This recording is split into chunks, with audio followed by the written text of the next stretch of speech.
Hey everybody, it's Billy Williams. Absolutely appreciate you being here. We're going to talk about how to add $10 million in revenue to your insurance agency in the next 3 to 5 years.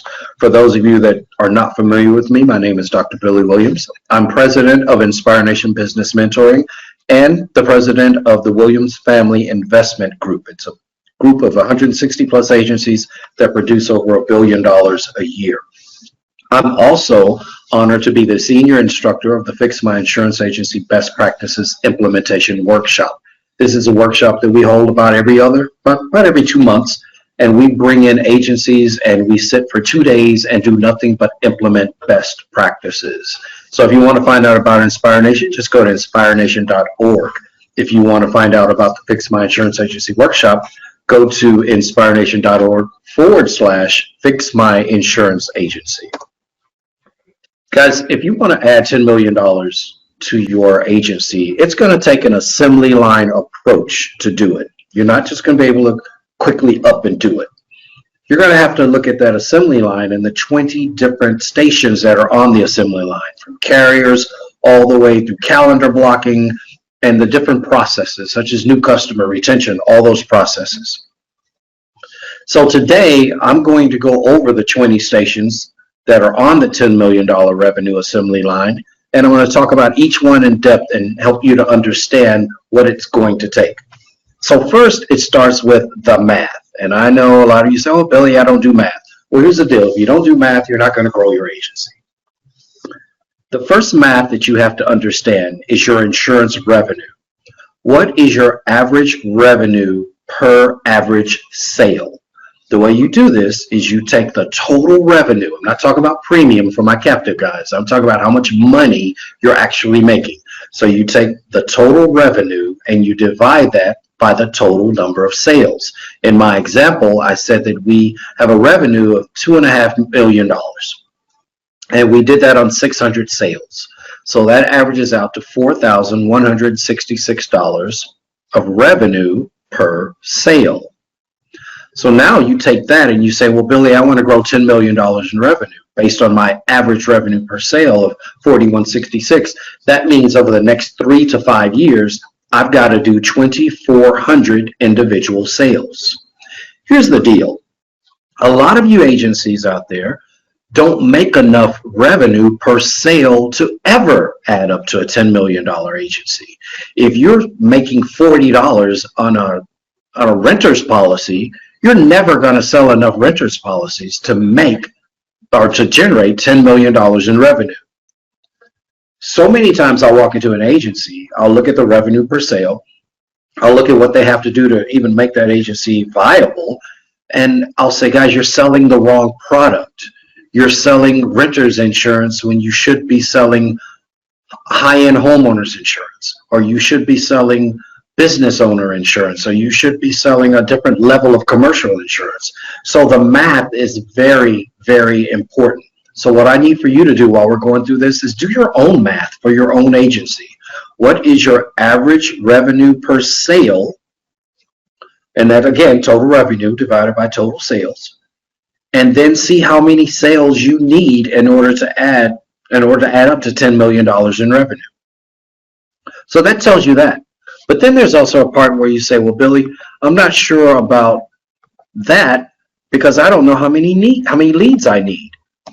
So now we need to understand your lead to close ratio. Again, you got to do the math. So your lead to close ratio is what does it take for you to generate those 600 leads in the example that I'm using. So you take your 600 total sales and you divide that by your leads that you actually generated, the total amount of leads that you generated. Then you multiply that 100, and that's going to give you a close ratio or your close percentage. Now, some of you agencies won't be able to do this because you don't track the total number of leads that come into the agency. You should. If you're not tracking the total number of leads, you need to start tracking those total leads. Because again, if you're looking at my math, 600 divided by 4,800 total leads, multiply that by 100, and now you got 12.5% close ratio. So based on that close ratio, You could say, well, in order to generate $10 million in revenue by 2,400 sales, I would take the 2,400, divide that by 12.5, which is my close ratio. Now that means I need 19,200 leads in order to hit 10 million in sales. A lot of you are going to hop off the webinar right now because you're like, oh, this guy's crazy. He lost his damn mind. There's no way in the heck I can come up with 19,200 leads. Well, that all depends on your marketing. And we're going to discuss what it would actually take to get this amount of leads. But understand something. If you won't take the time to do your math, if you won't take the time to understand what you really need in order to get the numbers that you say you want, then you're never going to get those numbers. It's just not realistic. So let me start here with some poll questions and get an idea of who's online and if you understand what I mean about these numbers. So after doing the math for your agency, is adding $10 million in revenue, is that realistic? So this is a real poll question, guys. For those of you, this is your first time, take your cursor, move it to the appropriate answer, and click on the answer. Your choices are, because I know I got a lot of folks on the phone, your choices are yes, if we acquire or merge with another agency. Yes, if we increase our revenue per sale. Maybe if our agency leadership and staff, get better. No, we don't have the right products, or no, our carriers won't support that level of growth. For my captives that are on the line today, your answer might actually be no, our carriers won't support that level of growth. Here's what you have to understand. The average captive agent, the average captive carrier, they only want about 15% of the risk in any one big geographic area. So if they only want 15% and you're one of 200 agencies that are in that area, it may not be realistic for you to get $10 million in revenue. I'm not saying every captive needs to go independent. I'm simply saying do the math. Let the math tell you the real story. Now here's what I've learned. When math does not line up with reality, the math is probably right. Okay, the reason why your reality is what it is because the math said all along, this will never work. So your answer was that. Let me close this and share the results that we got. So 50% of you said yes if we increase our revenue per sale. 13% said yes if we acquire or merge with another agency. 25% of you said maybe if our agency leadership and staff get their act together. 8% of you said no, we don't have the right products. And 4% of you said no, our carriers won't support that level of growth. Here's the deal. You can still get better. Maybe 10 million is not achievable for you. Maybe it's not realistic. But even if you grew 1 million, 5 million, 8 million, you can still get better. Okay? You can still get better. So let me go to the next poll. What revenue size is your agency? What revenue size is your agency? Are you below $1 million in revenue? Are you 1 to 3 million in revenue, 4 to 6 million in revenue, or above 6 million in revenue? I want to know what kind of agencies we have on the call today. Again, for those of you on the phone, your choices are below 1 million in revenue, 1 to 3 million in revenue, 4 to 6 million in revenue, or above 6 million in revenue. All right, let's go ahead and share this with you. So 59% of the folks online today are below 1 million in revenue. That means the things that we're going to talk about, you can go out and put in place right now. I mean, this afternoon, and it'll make a difference in your agency. 1 to 3 million in revenue, 24% of you. 7% of you are 4 to 6 million. 10% are 6 million and above. As you well know, the bigger the agency, the more you have to do to make a small minor adjustment in revenue. But anything that you do is going to be better than nothing. All right, let's look at our next one. How much total staff is in the agency? How much total staff is in the agency? I'm counting full-time and part-time. Your choices are, for those of you on the phone, I'm a one-person shop. I have 1 to 5 staff, 5 to 10 staff, 10 to 20 staff, or 20 plus staff.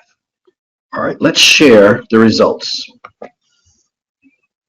9% of you say you're a one-person shop. 38% of you say you have 1 to 5 staff. 35% of you say 5 to 10 staff. 6% say I have 10 to 20 staff, and then 12% of you say 20 plus staff. So we have a really good variety of agencies that are on today. Now, let's talk about making that $10 million leap. Let's talk about admin. If you want to grow $10 million in revenue, you have got to control your admin, because admin work is quicksand. It is quicksand. It consumes everything. Admin work is the #1 reason that sales slow down or stop in an agency. I'm thinking about the gentleman I just talked to earlier, the brand new agent. Right now, he has nothing but marketing. That's what he does. He should go out every day and just market. But then what's going to happen? At some point, he has to start servicing all those policies that he's written. And that's when admin becomes a quicksand. Assigning admin tasks to your sales team will destroy your sales. So if you want $10 million in revenue, you better make darn sure you're not assigning admin tasks to your salespeople. Admin should be its own department or outsourced to a virtual assistant or a remote worker.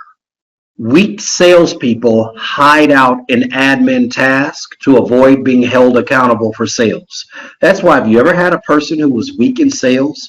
Every time you ask them, oh, I got to do this paperwork. Oh, I got to get this over to the carriers. Oh, I got to make sure this is happening. Yeah, but what about my sales? Yeah, I'm going to get to it. It's just I'm so backed up.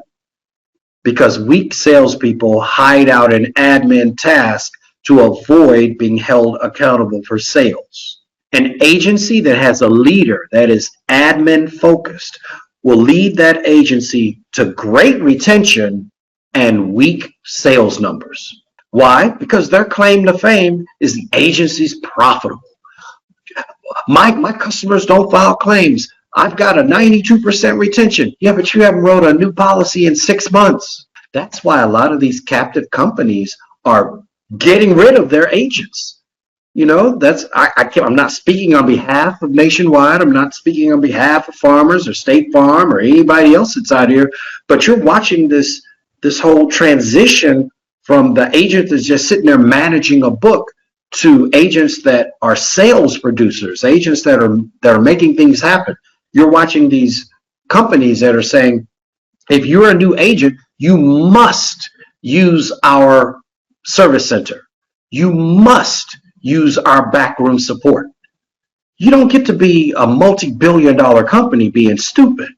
So that means if a company says, you're a new agent and you must use our sales and service center, or not our sales center, but our service center, you must use our backroom support. That's because that company has already figured out, I let them continue to do admin, they're never going to sell. So I have to remove the admin from that. Your agencies have to start thinking that way. And if you're trying to combine your admin people and your sales people, you're screwing your sales. An insurance agency could lock its doors for 6 months and never answer the phone, and the retention numbers would still be around 80%. I've seen it. When I was a captive, I saw so many captives that just bailed on their agency. They were like, you know what, forget it, close it up. And all you do is you get a 1-800 number says this agency is not available. If you have a service need or a claim, please call 1-800 whatever.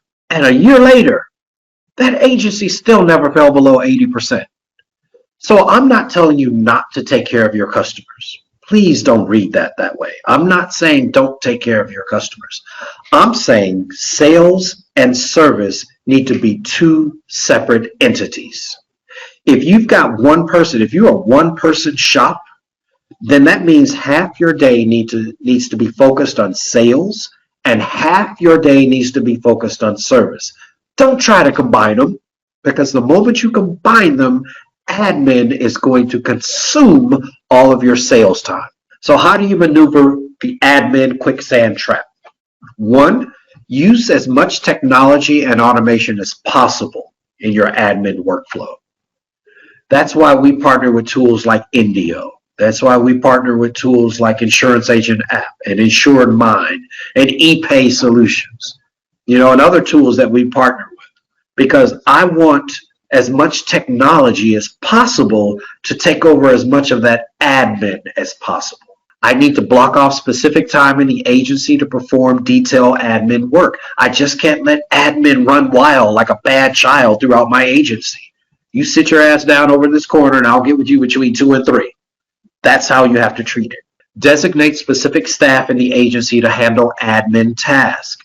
Don't let your top salespeople become your top admin people. I know they can do it. Every good salesperson can do admin, but every admin person can't sell. Make sure you have specific agency tasks and workflows for each major process in the agency, from the new customer process to the claims process to the policy review process. They need to have very specific workflows. That's what we teach at Inspire Nation. We teach process. Everything has a very specific workflow so that I know where my tech employees fit, where my human employees fit, where my admin fit, where my sales fits in this whole process.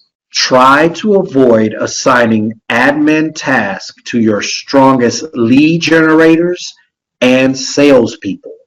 That means if you've got a caller, and I've seen this, you will hire a telemarketer, and that telemarketer will get you all kind of leads. And then all of a sudden you're like, well, while they're just sitting here, why don't I have them do this? Why don't I ask them to do that? And all of a sudden they're not generating sales anymore. You'll hire a marketing assistant, and your marketing assistant will do all the marketing stuff and start generating leads. The next thing you know, yeah, but I need help with my quotes, and I need help with this, and I need help with that. Now your marketing assistant ends up being an admin assistant, and no leads get generated in the agency. Next, use links to self-service tech tools such as web forms and chatbots on your website and email. Again, I want to use as much technology as I can to try and eliminate my human employees from doing all that admin work. Use the back office support provided by carriers. A lot of carriers nowadays are offering back office support. And I know agents are saying, well, I don't want to give up 1%. I don't want to give up 2%.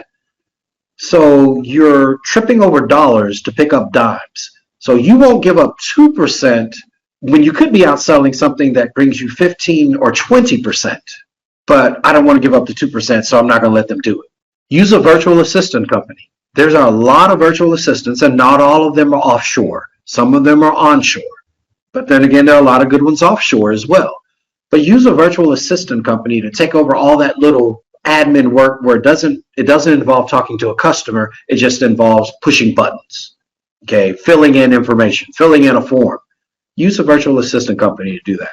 Don't think because you're not doing the admin that means that you can forget about your customer.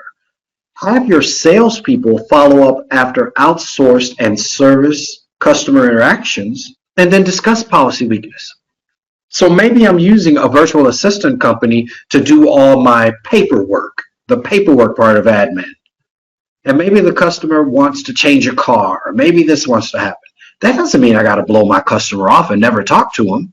What it means is my salespeople are now going to call and say, hey, we see that you processed a change of car. You changed the car in your policy. Yeah, I did.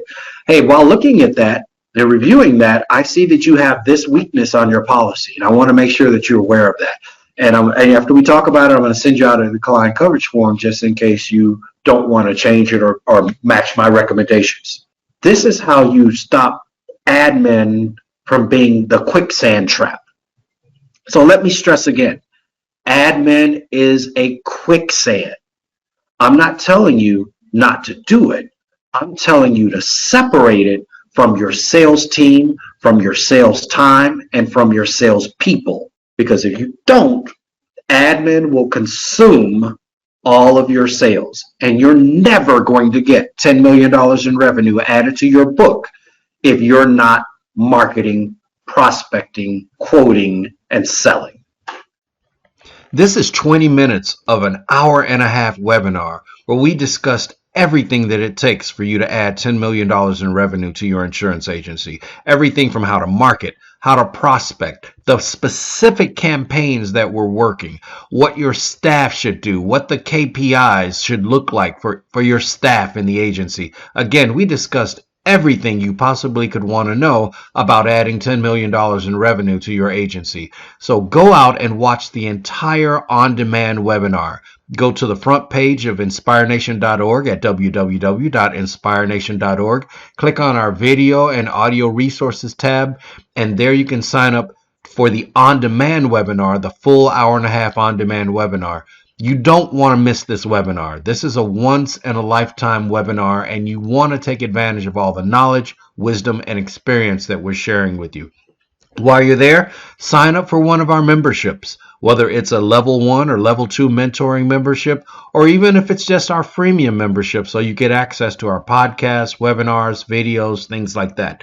We're really, really excited to help you grow your insurance agency. This is Billy Williams. I'm president of Inspire Nation Business Mentoring. Check us out at www.inspireanation.org.